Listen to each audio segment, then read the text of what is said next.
तो जय श्री राम। अयोध्या कांड शुरू होने जा रहा है। सबसे पहले रनिवास में जाकर जिन्होंने ये वचन समाचार सुनाए, उन्होंने बहुत से आभूषण और वस्त्र पाए। रानियों का शरीर प्रेम से पुलकित हो उठा और मन प्रेम में मगन हो गया। ये सब मंगल कलश सजाने लगे। जब श्री रामचंद्र जी का अभिषेक के लिए चर्चा हुई। चौके चारु सुमित्रा पूरी, मणिमय विविधि भांति अतिरूरी। आनंद मगन राम महतारी, दिए दान बहु विप्रहकारी। सुमित्रा जी ने मणियों रत्नों के बहुत प्रकार के अत्यंत सुंदर और मनोहर चौके पूरे आनंद में मग्न हुई। श्री रामचंद्र जी की माता कौशल्या जी ने ब्राह्मणों को बुलाकर बहुत दान दिए। पूजी ग्राम देवी सुरनागा, कहो बहोरी देन बलि भागा। जेहि विधि होई राम कल्याणु, देहु दया करि सो वरदानु। उन्होंने ग्राम देवियों देवताओं और नागों की पूजा की और फिर बलि भेंट देने को कहा, अर्थात कार्य सिद्ध होने पर फिर पूजा करने की मनौती मानी और प्रार्थना की, जिस प्रकार से श्री रामचंद्र जी का कल्याण हो, दया करके वही वरदान दीजिए। गाँव ही मंगल को किल बयनी, विधु बदनी मृग शावक नयनी। कोयल की सी मीठी बाणी वाली, चंद्रमा के समान मुख वाली और हिरण के बच्चे से नेत्रों वाली स्त्रियां मंगल गान करने लगीं। सो तुम जानहु अंतरयामी, पुरबहु मोर मनोरथ स्वामी। राम राज अभिषेक सुनी, हर से नर नारी। लगे सुमंगल सजन सब, विधि अनुकूल विचार।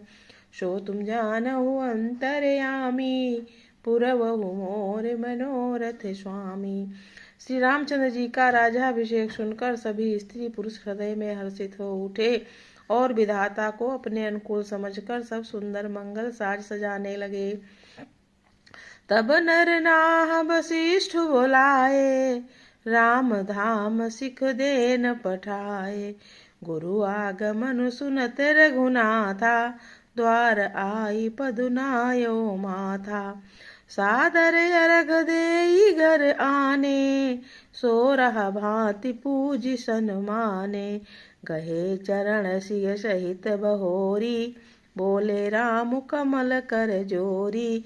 तब राजा ने वशिष्ठ जी को बुलाया और शिक्षा समायोचित उपदेश देने के लिए श्री रामचंद्र जी के महल में भेजा।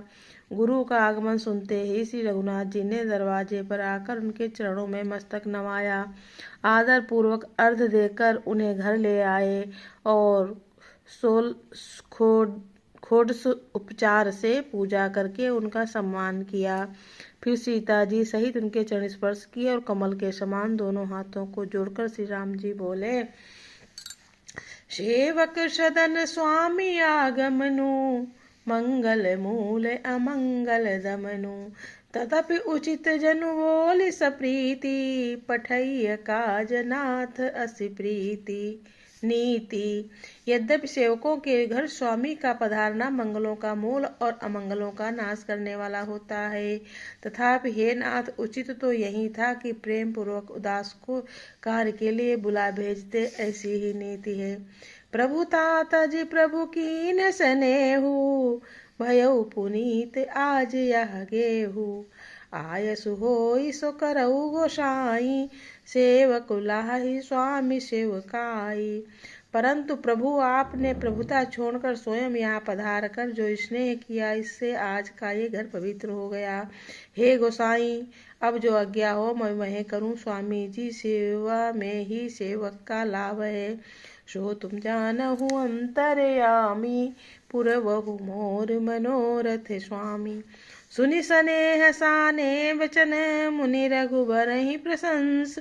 राम कसन तुम कहु अस, हंस वंश अवतंस। सो तुम जानहु अंतरयामी, पुरबहु मोर मनोरथ स्वामी। श्री रामचंद्र जी के प्रेम में सने हुए वचनों को सुनकर मुनि वशिष्ठ जी ने श्री रघुनाथ जी की प्रशंसा करते हुए कहा कि हे राम, भला आप ऐसा क्यों न कहें।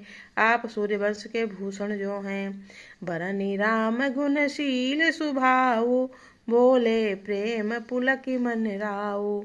भूप सजो अभिषेक समाजू, चाहत देन तुम्हें जब राजू।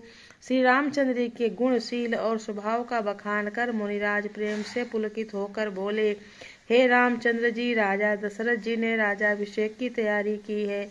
वे आपको युवराज पद देना चाहते हैं। राम करहु सब संजम आजू, जो विधि कुशल निभाए काजू। गुरु सिख देई राय पही गयऊ, राम हृदय अस विस्मय भयऊ। इसलिए हे राम जी, आज आप उपवास, हवन आदि विधि पूर्वक सब संयम कीजिए, जिससे विधाता कुशल पूर्वक इस काम को निर्वाह दें, सफल कर दें। गुरु जी शिक्षा देकर राजा दशरथ जी के पास चले गए। श्री रामचंद्र जी के हृदय में यह सुनकर कुछ बात खेद हुआ कि जन में एक संग सब भाई, भोजन शयन के लिलरि काई। करन वेद उपवीत बियाहा, संग संग सब भये उछाहा। हम सब भाई एक ही साथ जन्मे। खाना, सोना, लड़कपन के खेल कूद, कंछेदन, यज्ञोपवीत और विवाह आदि उत्सव सब साथ में ही हुए। फिर तिलक मुझे ही क्यों है। जय श्री राम। लाइक कमेंट कर देना प्लीज।